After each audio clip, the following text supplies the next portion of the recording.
Se titula La revuelta gallega de los irmandiños en su contexto europeo. El ámbito temporal será de intervención siglos XIV y XV, aunque la revuelta, claro, tuvo lugar en 2 años de 1467 y 1469. El fin de la Edad Media y principios de la Edad Moderna está plagado de conflictos y revueltas en el ámbito de nuestra investigación contextual, es decir, Europa Central y Europa Occidental.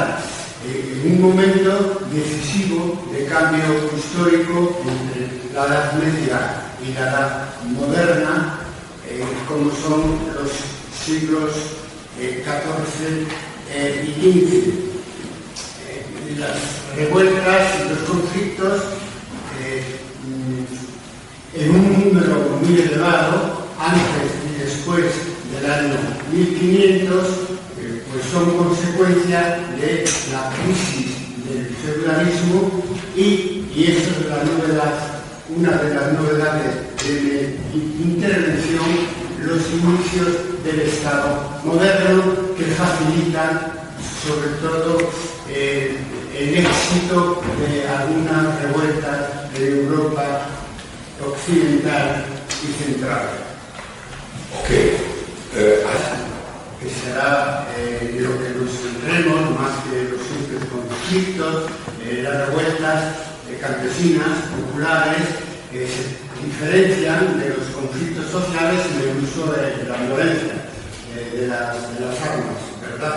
Pues tomaremos como referencia pues, el origen de la crisis feudal, la peste negra y finalmente pues, los años 20 del siglo XVI.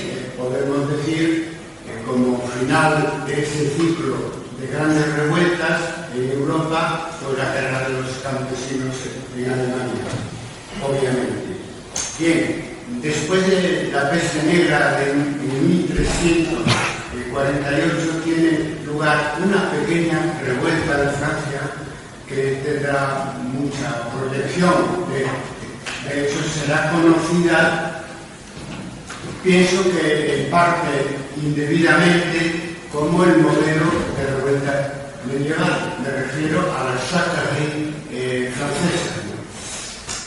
Voy a escoger para esa segunda mitad del siglo XIV también la revuelta inglesa, conocida como la revuelta de Wat Tyler, uno de sus, o el principal de sus dirigentes en Inglaterra. Como decía, Egipto, en el levantamiento inglés de 1381. Entre la Jacquerie de 1358 y el levantamiento inglés de 1381, pues definen muy bien el ciclo de revueltas del siglo XIV. Son de poca duración.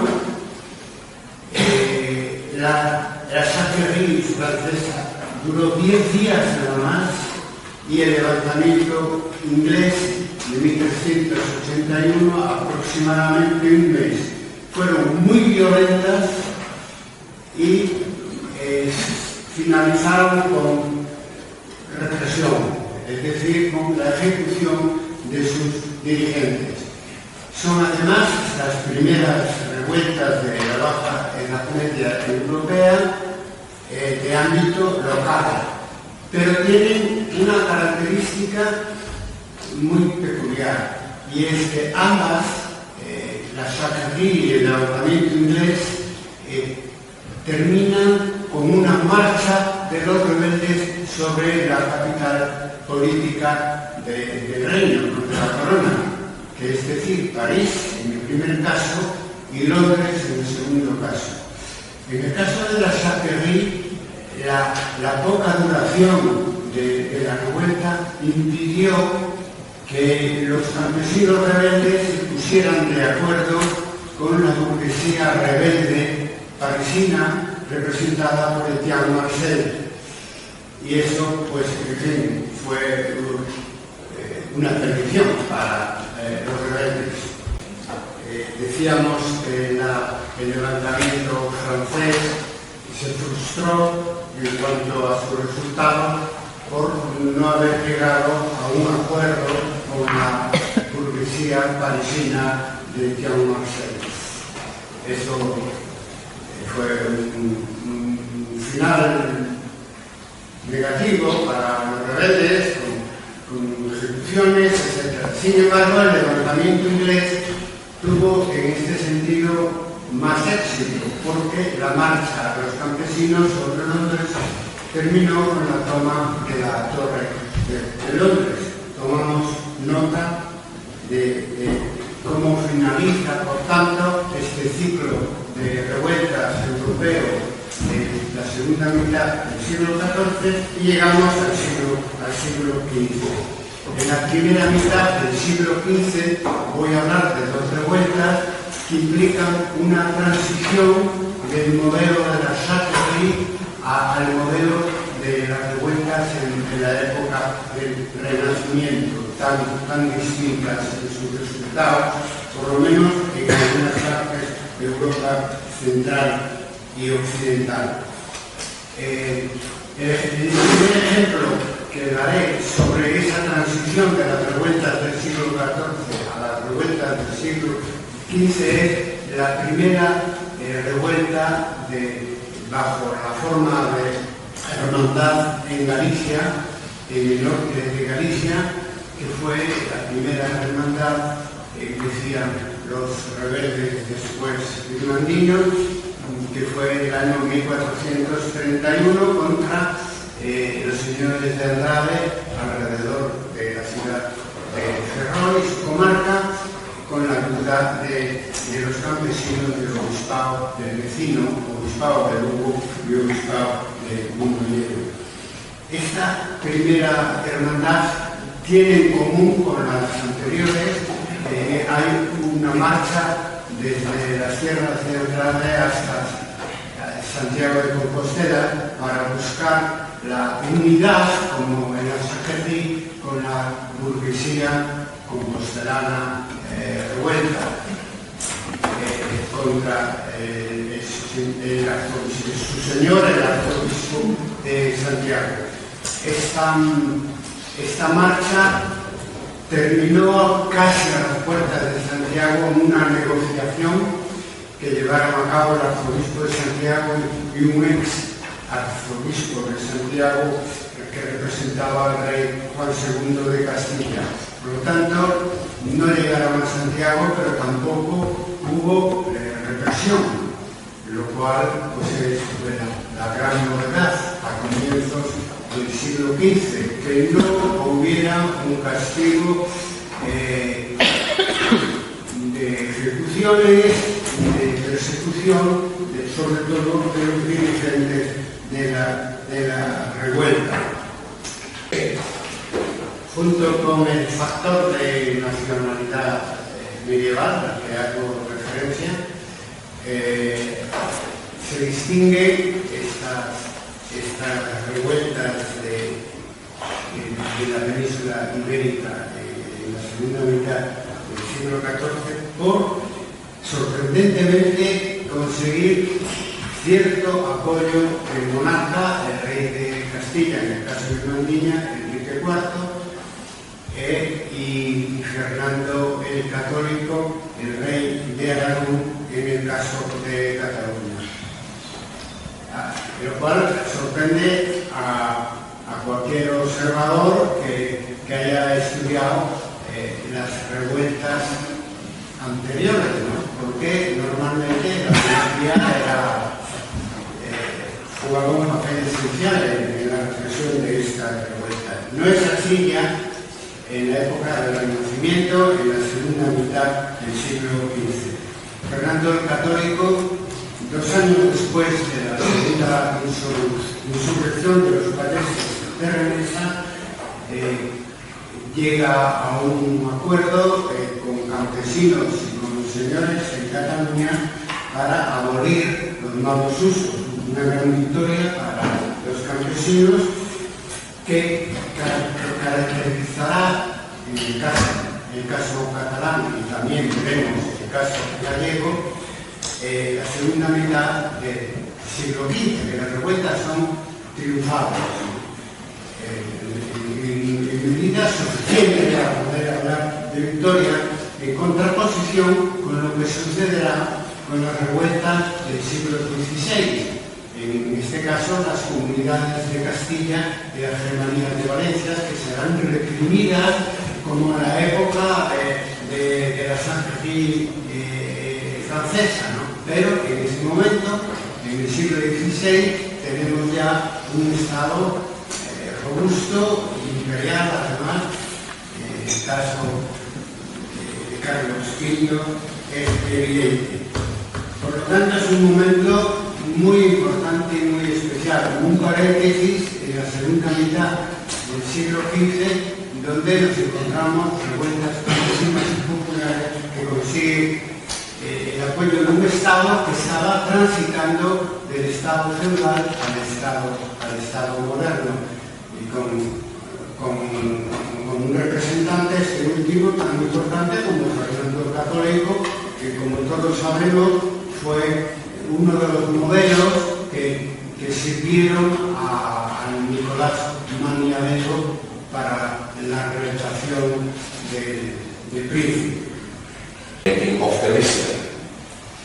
Un clérigo de coro de la Catedral de Santiago, Ruy Vázquez, estaba editando una crónica de Santa María de Iria antigua, ¿no?, para un canónigo de la Catedral de Santiago. Y eso, en el año 1468, él, que vive como una gran parte del bajo clero de la revuelta, de una manera activa, participando en ella, pues dice lo siguiente, que por obra de Dios, la Santa Hermandad había dejado a los señores desnudos como vinieron al mundo, sin tierra y sin vasallos. Efectivamente, el sistema vasallático desaparece en Galicia durante esos 2 años, viven sin señores y los señores, unos expulsados de Galicia, otros en el exilio interior, pues son víctimas de un movimiento que la tradición posterior consideraba irresistible. Ese carácter masivo en cuanto a participación de la población en la revuelta hizo imposible la reedificación de la mayor parte de las fortalezas derruidas, y también que no hubiera represión, que a todos los dirigentes germandinos murieron cuando les tocó de forma natural, no hubo represión, lo cual pues viene a dar más fuerza a la experiencia de la primera hermandad en las tierras centrales. Y incluso con más claridad en el caso de Cataluña, porque en Cataluña, un año antes de la sentencia de Guadalupe, ejecutan a Juan Saba, que era el dirigente más caracterizado de la segunda insurrección de 1484. En el caso de Galicia, ni eso. Otra vez nos encontramos con el factor nacional que Galicia y Cataluña comparten con Bohemia. En el caso de Galicia era toda una sociedad rebelada contra una oligarquía feudal a través de un sistema de alianzas que paso ya rápidamente a mencionar, ¿no? Para los minutos que me quedan. Campo y ciudad, campesinos, artesanos o burgueses, que son la base principal de la revuelta. Participación de la Iglesia por parte del bajo clero, de los cabildos catedralicios, que están muy activos en la revuelta, y los monasterios, una vertiente providencialista religiosa de la revuelta que no es tan importante como en el caso de los husitas, pero está ahí, es ortodoxa porque se guía por el Apocalipsis de San Juan, en el último libro del Nuevo Testamento, y una pequeña y media nobleza, algunos caballeros que aportan a la insurrección irmandiña pues la experiencia militar. Bueno, termino aquí ya.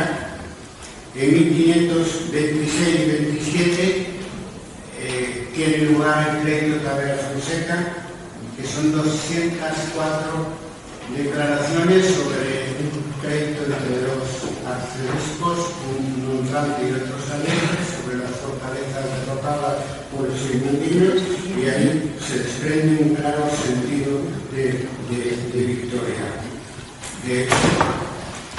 Se reifican algunas cosas, pero tiene lugar una segunda vuelta irmandiña cuando llegan los enviados de los Reyes Católicos a Galicia, Fernando de Acuña y Alonso de Chinchilla. Al final todos ganaron. La formación de la entrada de Galicia en el Estado moderno pues tiene una base popular importante, y cuando en 1522 estallan las comunidades de Castilla, en Galicia casi no hay revuelta. Solamente el sector popular de las ciudades que se levanta, pero la burguesía ya no participa en la revuelta, y hasta hoy en día puede decirse los sectores populares en Galicia se integran en esa modernidad, pero no de una manera tan sencilla como parece, porque más entusiasta al comienzo, pero después también se reprodujeron las revueltas, en este caso contra el Estado moderno.